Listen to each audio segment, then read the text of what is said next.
Shalom. This is Hakham Melech Ben Yaakov of the World Alliance of Qara'im, and I hope everybody can hear me. I want to talk today about a very interesting subject. We know that Christianity is the religion, still is a religion with the most amount of people in the world. I believe it's 1 billion for Christianity, 1 billion for Islam. And Islam is obviously working its way up, but if I'm not mistaken, Christianity, at least for another couple of decades, has more people than Islam. And I want to talk a bit about why, in my opinion, Christianity is such a popular religion. I'm not doing the very short format 60-second video for this one, and I'm not doing the long 3-hour study video for this one. I intend this video to be about 20 minutes, maybe half an hour at the most, and I hope you enjoy it. And let me just give you the context. I'm in Jerusalem. I was in Jerusalem for Shabbat, and I'm in Jerusalem for another couple of days. And what I love to do when I'm in Jerusalem is wander around and check out historical sites. It doesn't matter. Well, I was just walking on what they call the railroad tracks of the Tachana Harishona, and there's a lot of history there that people probably miss as they're biking through it and walking through it. And now I am at a place where I'm going to check it afterwards. Maybe I'll do a separate video about that, which is a bone repository from, if I remember correctly, I was here many years ago, and I have to check it out again, I believe from the first temple period. But it's on the grounds of this place, the Scottish Church, which you can see behind me. And no, don't worry, I'm not a Christian, not a Messianic, never have been, never will be. But I do like to, if I pass by a church, I do like to check them out for various reasons. I'm very interested in the history of Christianity, just as I am interested in the history of Islam. These are two things that fascinate me. And in addition, I like to, when I can, respectfully, at this point in time, dialogue with Christians about our differences, why I don't believe in their theology. And I always get some very interesting conversations. So I actually attended a sermon here that happened to be going on since it's Sunday by the minister here, very, very nice guy named Stuart, and actually very knowledgeable. I learned a lot about Christian history. He quoted a lot of things from the New Testament, which I always find fascinating, again, from an historical perspective, but that's neither here nor there. But this inspired me to talk about something that I've been thinking about for a long time. And that is, what is the attraction of Christianity? Why do so many people cling to this false religion, to this false idea that Jesus was a God? And I'll use the words Jesus and Yeshua interchangeably, because as an historical figure, I do not hate the man. I think he had a lot of interesting and good things to say, but I don't think he's either former or future Messiah over Israel. I certainly don't think he's God or a son of God or cousin of God or anything like that. I don't believe in any of the so-called miracles associated with him, but I find him to be an interesting historical figure with some relevant things that he had to say in his time. And especially, I always like to point out his tirades against the Pharisees. I think we're right on target. Obviously, as a Karaite, I'm going to agree with some of that stuff. But the question is, why is Christianity such a popular religion? Why does it have the most? Why is it the religion with the most amount of people, even to this day? And what does that say about our own religion, or what does that say about our own people, and our people's focus at this point in time on things that I also believe are, shall we say, too Christian for comfort? And I'm specifically talking about the constant obsession within the Jewish world about the Messiah, the Messiah, the Messiah. Of course, they're not talking about Jesus. but Jews are constantly focused on the coming of the Messiah, the coming of the Messiah, the coming of the Messiah. And when I speak to my fellow Bnei Israel about this, I always point out I'm not waiting for the Messiah. I'm waiting for Yahweh. I'm waiting for the God of Israel to come back. We have, and maybe if we have time for it, we'll go to Ezekiel chapter 8, where it speaks about Ezekiel has a vision where he sees the people of Israel and the elders of Israel engaging in disgusting practices, worshiping the foreign idols. And then the Kavod Yahweh is basically alights from the Temple Mount, from between the cherubim, and is taken away by the cherubim and the Ophanim, other types of angels, and away from the Temple Mount, up to the east, the Mount of the East, which is the Mount of Olives, and out into exile. And then at the end of the book of Ezekiel speaks about the glory of Yahweh coming back at the end of days.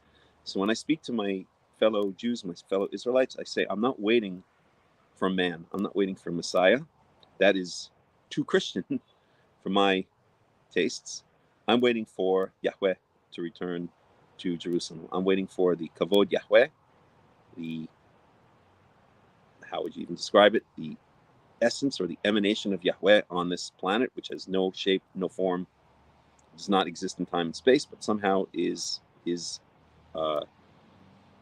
existence. I don't want to sound too hippy dippy, but his kind of energetic existence on this planet, which eventually rested on the Temple Mount, on Mount Moriah in Jerusalem, between the cherubim on the cover of the Ark, in the Holy of Holies, etc.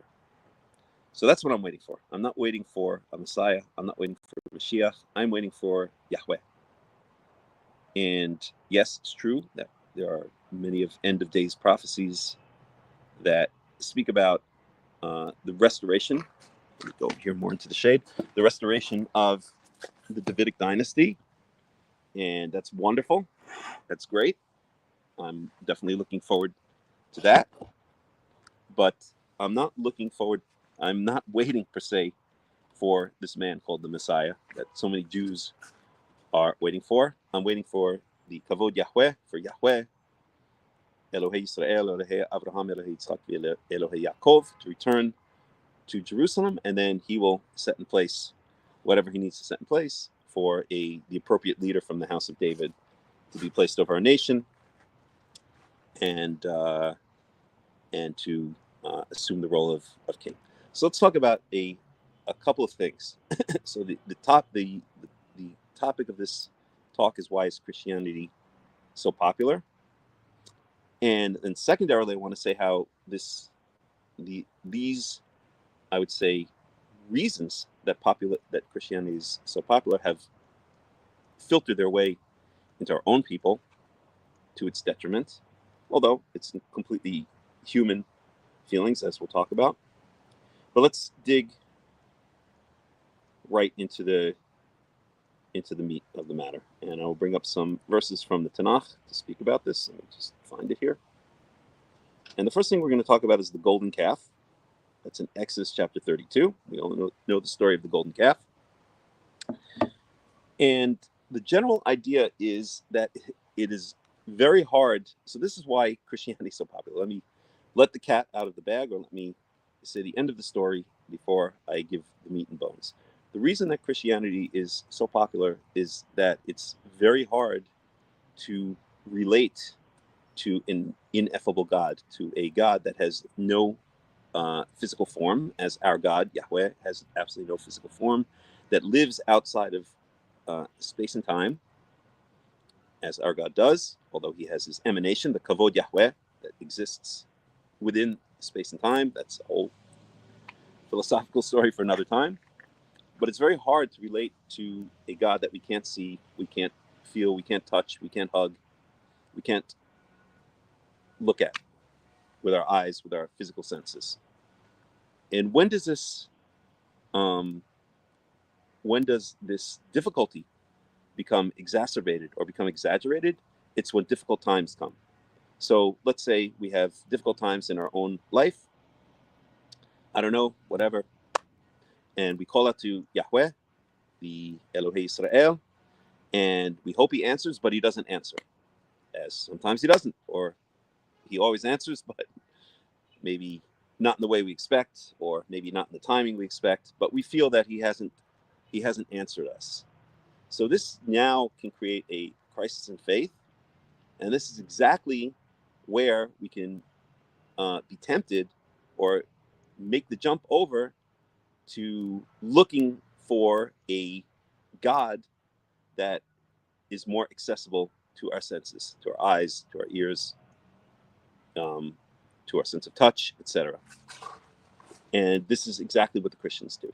Okay, they have created a God that they can see, that they can hear, that they can touch, that they can look at. They've created an idol. And this is the attraction of idolatry in general. It's a God that we can relate to with our own senses, a God that lives, a God lowercase g. Let me just make that 100% clear. Okay, a false God that lives within space and time, that has physical existence, that has a beginning and an end, as all physical objects do. That is a basic law of physics. So an idol is created at a certain point, and it's destroyed at a certain point, because any matter is eventually going to disintegrate in one way or another, or lose its luster in one way or another. So this is more accessible to us as human beings who live, or our bodies live in space and time. Our souls live outside of space and time, but in this illusion. Anyway, I'm getting too philosophical. I don't want to go in that direction. We, for all intents and purposes, during this life, live in space and time. And so gods, lowercase g gods, that also live in space and time are more relatable, more accessible. And when we hit a crisis of faith, then it's very easy to look towards these more accessible gods. And that's exactly the reason that Christianity is such a successful and popular religion. But we don't need to look to Christianity to see this phenomenon. We can look into our own history, and we'll see exactly the same phenomenon. So let me open up now. I'm going to read from Exodus chapter 32. This is the story of the golden calf. And I'll read in Hebrew and then translate the relevant parts. Okay, so this is Exodus 32, chapter 32, verse 1. So the nation, the people are waiting down at the bottom of Mount Sinai. Moses has gone up to the mountain, and they're waiting for him to come back down. And they see that this guy, Moses, who, they're still not really sure about, even later on.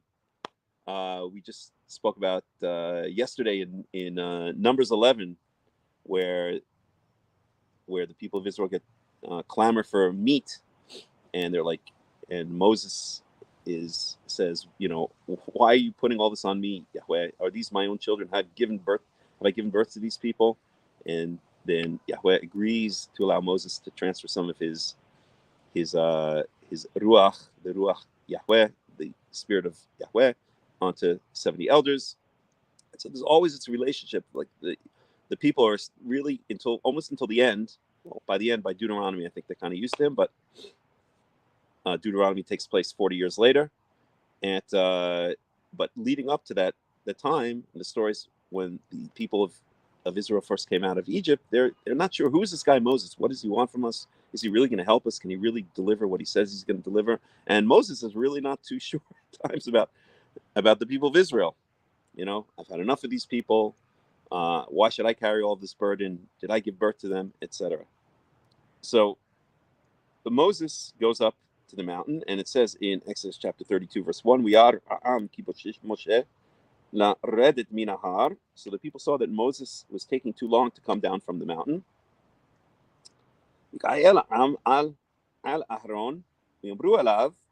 So the nation gathered together, people gathered together upon Aaron, and they said to him, arise and make us a god. Get up and make us a god. Who's going to go before us, who's going to lead us. me'eretz Mitzrayim, because this man Moses, this dude Moses, who took us up out of the land of Egypt, lo yidanu ma haya lo. We have no idea what happened to him. He's gone. Yomer elehem Aaron, and Aaron said to him, Parku nizmei hazahav asher ba'aznein Shechem. Take off the gold earrings that are in your wives' or women's ears, Shechem benechem benotechem, and in your sons and daughters' ears. So that shows that even in ancient times, it's not just teenagers walking around Jerusalem and Tel Aviv today that had earrings in their ears. In ancient times, they had earrings. Even the guys had earrings. That's another story for another time. And we know the story. Okay, Moses takes all this jewelry. I'm sorry, not Moses. Aaron takes all this jewelry, and he builds. Let's even read this. Yikach mi'adam, yitzar oto b'cheret, yasehu egel masecha. So Aaron took from their hands all of this jewelry, and he formed it into a egel masecha, a molten calf, okay, a molded calf of gold. Yomru elav, and he said to them, Ele Elohecha Yisrael, these are your gods, Israel. Notice now here it says Ele Elohecha, not Ze Elohecha. So he's referring to these as gods with lowercase g, at least he's doing that. Asher Elucha me'eretz Mitzrayim, who took you up out of the land of Egypt. Uyar Aaron v'yaben misbech lefanav yikra Aaron v'yamer hag Yahweh mechar, and Aaron built an altar before this golden calf, and he said, tomorrow is a festival to Yahweh. We can get into a whole discussion as to what the golden calf represented. So it's clear that the golden calf was the physical representation of Yahweh in the eyes of the people, and that's what Aaron is telling them, because he's afraid they're going to kill him. That they are going to kill him. But that's not the point we want to get to here. The point is that this is what's going on here is exactly the same thing that attracts so many people to Christianity and to idol worship in general. It's the same thing that makes Chabadniks believe that the dead Rebbe is a Messiah, and that he didn't, well, there's all different types of sub-beliefs there, but he is the Messiah, will be the Messiah over Israel. That's exactly the phenomenon we see here in Exodus chapter 32 with the golden calf. So Moses is gone. Moses is the conduit between Yahweh, who they saw talk in Exodus 20. The children of Israel saw Yahweh talk on the mountain directly to them, and they know that Moses is the conduit. And now this conduit is gone. Their connection to the ineffable, the God Yahweh, the Elohim Yahweh, who they cannot see and touch and feel, is deleted.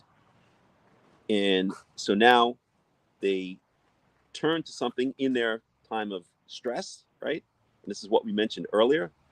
This is when humans will often turn to forms of idol worship, including Christianity, when they reach a crisis point and they feel that Yahweh, true God, has abandoned them or is not answering them. So they'll look for a more accessible, a daddy on this planet who they can relate to more with their senses. And that's precisely what we see in the case of the golden calf. So Moses is gone. The connection with Yahweh is severed because the conduit has disappeared. And here are the children of Israel stuck in the desert, and they need to get up to the land of Israel one way or another, and they need to get somewhere one way or another to the land of Israel. And they don't want to be caught in the desert without a leader. And so what do? They do what people often do in a sense of crisis, and that is turn to an idol, turn to a false god who they can see, who they can touch, who they can feel, who has a physical form, who may represent in their eyes an ineffable God, as we saw just now in Exodus chapter 12, that this golden calf, Aaron sits at an altar and says, tomorrow's a chag to Yahweh. So the golden calf is in their eyes the physical representation of Yahweh. That's essentially what an idol is. But they now feel that they have a daddy that they can relate to, that they can see, they can feel, they can touch in this earth, and this and can help them through this time of crisis.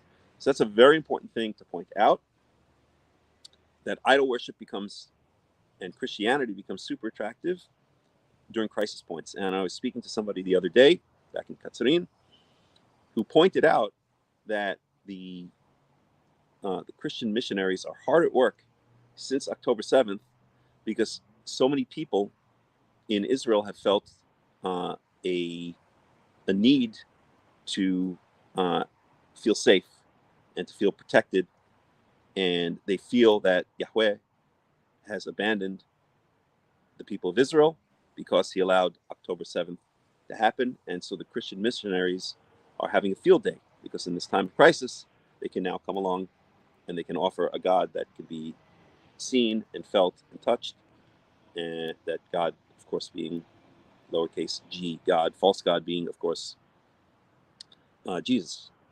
So that's the phenomenon that we see here in Exodus 12.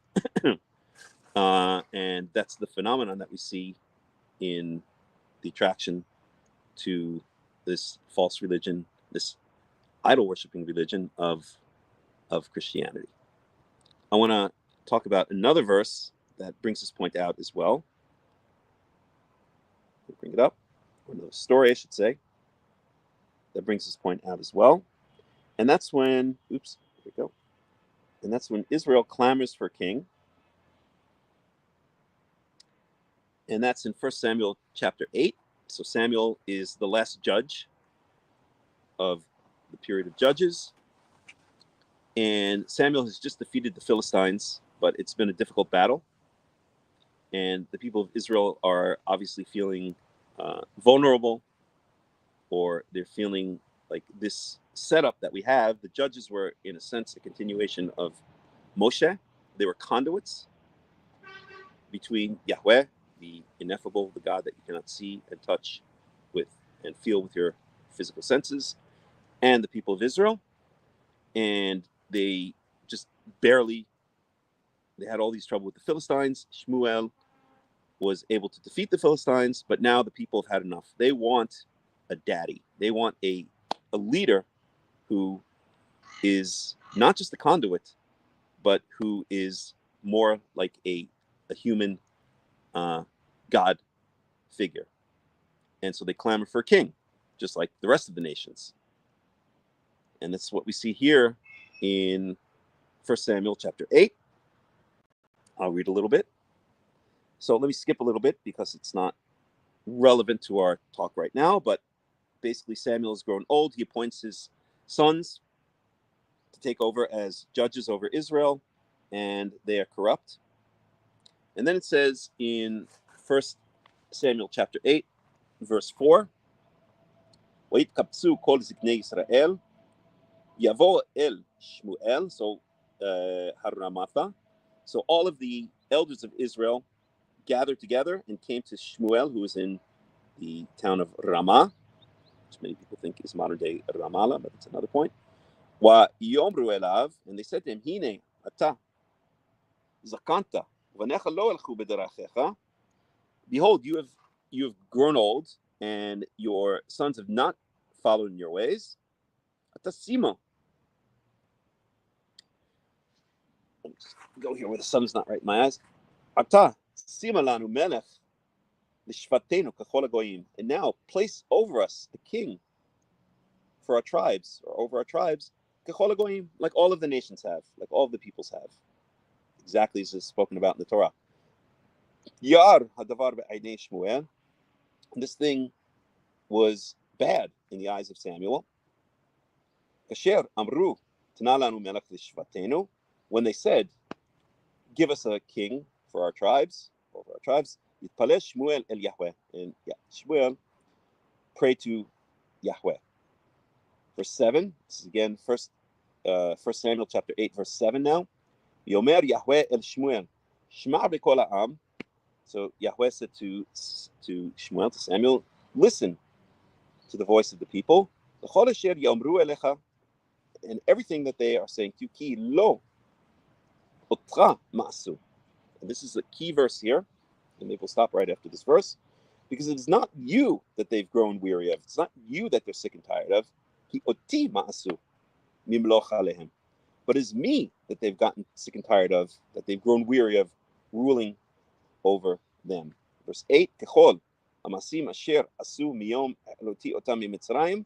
And this can be seen by all of the things, all of the deeds that they've done from the day that I took them up out of Egypt, until this very day. Yazvuni, yavdu Elohim acharim. They've left me, or they've over this time left me, and served other gods. And they're doing exactly the same thing to you.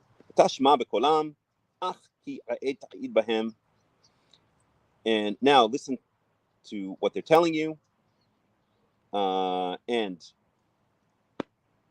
accept their testimony, and tell them literally the judgment of the king that will rule over them. But basically what's going to happen if they appoint a king over them. And then Shmuel goes on to give this long speech about how the king is going to take their land and is going to inscript their children into his army, and he's going to have gold and silver and wealth and so on and so forth. The key point here is that the nation of Israel, in clamoring for king, Yahweh says to Shmuel, so Shmuel's very upset. He feels insulted that he's being rejected. And Yahweh says, no. It's not you that's being rejected. The people of Israel are not rejecting you. They're rejecting me. Because in the setup of the judges, in the period of the judges, the judge was more of a conduit between Yahweh and the people. He was a leader, but not in the same way as a king, as a Melech. A Melech, has more of an earthly kingdom, okay, an earthly setup that represents kingship and represents sovereignty than does the judge. The judge rules over the people, is a prophet. Almost all the judges are prophets, interacts with Yahweh on behalf of the people, gives word back to the people, leads the army out into battle, but he's not the king. And so what the people of Israel are saying in their time of crisis, two crises. Number one, the difficulty, as we've seen in the preceding chapters of Shmuel Aleph and 1 Samuel, in defeating the Philistines. In the end, they were defeated. And this is almost an excuse, but the corruption of Shmuel's two sons, that they were not following in his ways. The people said, we had enough of this setup. We need a representation on this earth, a daddy that we can see and touch and feel and interact with, and we don't want any more the setup where we just have a conduit or a person who's a shofet, a judge who's acting as a conduit between the ineffable, the unseeable, the untouchable Yahweh, who's outside of space and time, and us. We need something that's a bit closer to an idol. And this is why the Torah warns about it, that if you want to appoint a king over like all of the rest of the Goyim, then all the various rules, they should be from among your brothers, meaning it should be a native-born Israelite, not a ger. That the king should not multiply gold and horses and women, and so on. So this is the same phenomenon that we see here in 1 Samuel chapter 8, of saying we need a godlike figure that we can touch, that we can see, that we can hear, that we can speak to, because this setup, or this, oh shoot, I don't know what happened. I don't know why this just went off. Oh, darn. Let me try this again. If not, I'll just have to go without the speaker. 1 second, please. Having some technical difficulties. Okay, I hope we got the speaker back. We shall see. Just make sure it's connected. 1 second, please.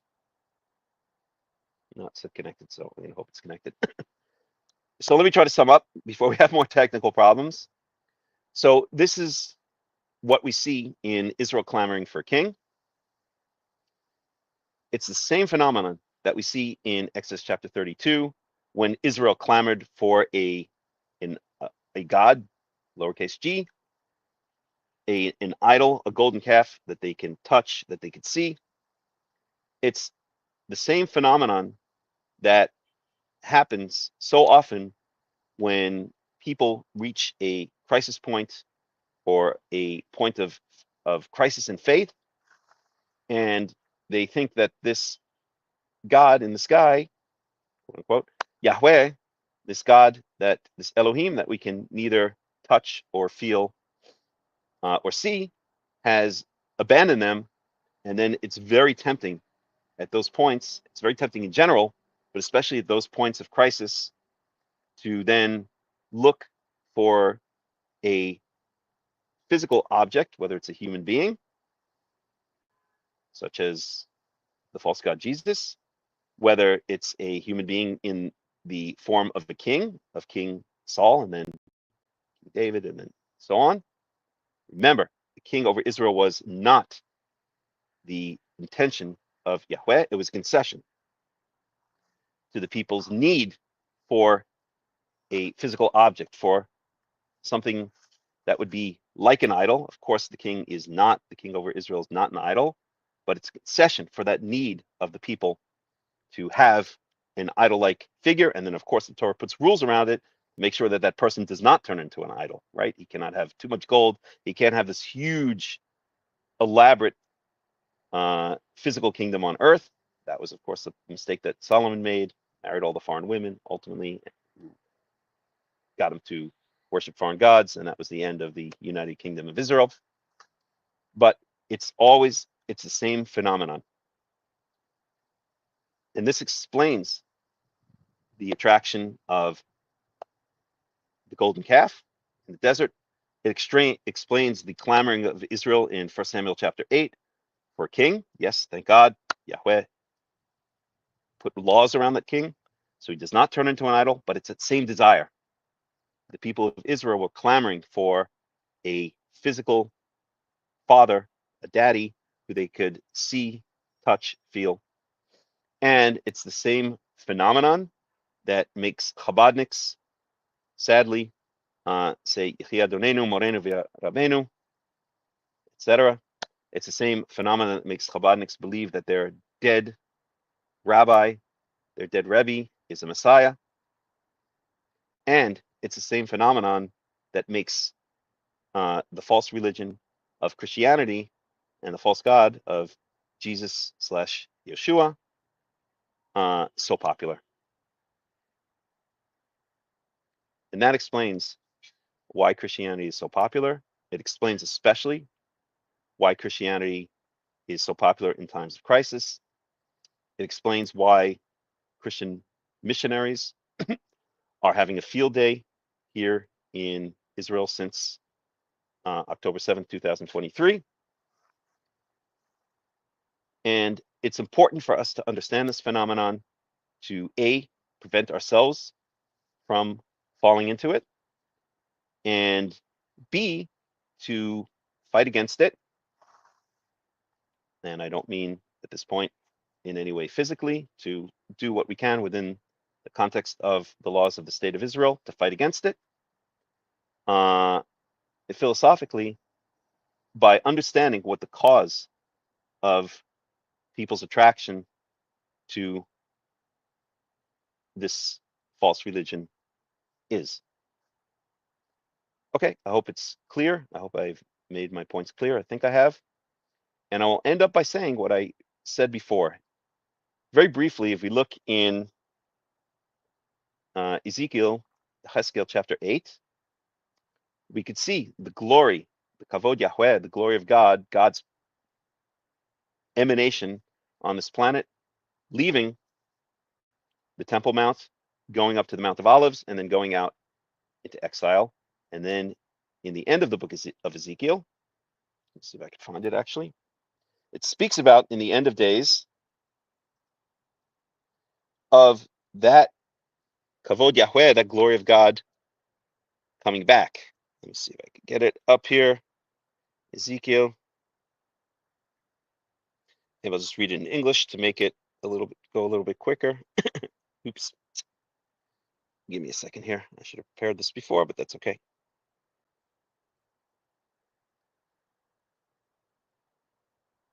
One second. Just one second if I can't find it. Then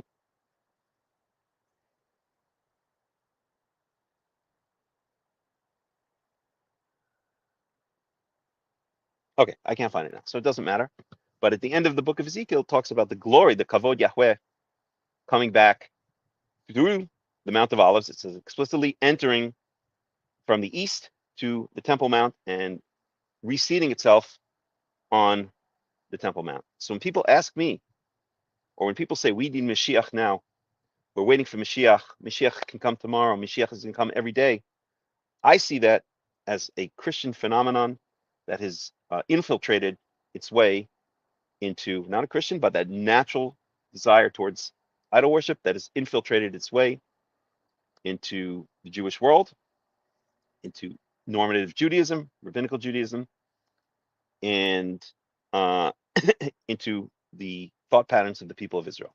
And I always respond, I'm not waiting for Messiah. I'm not waiting for Mashiach. I'm not waiting for a man.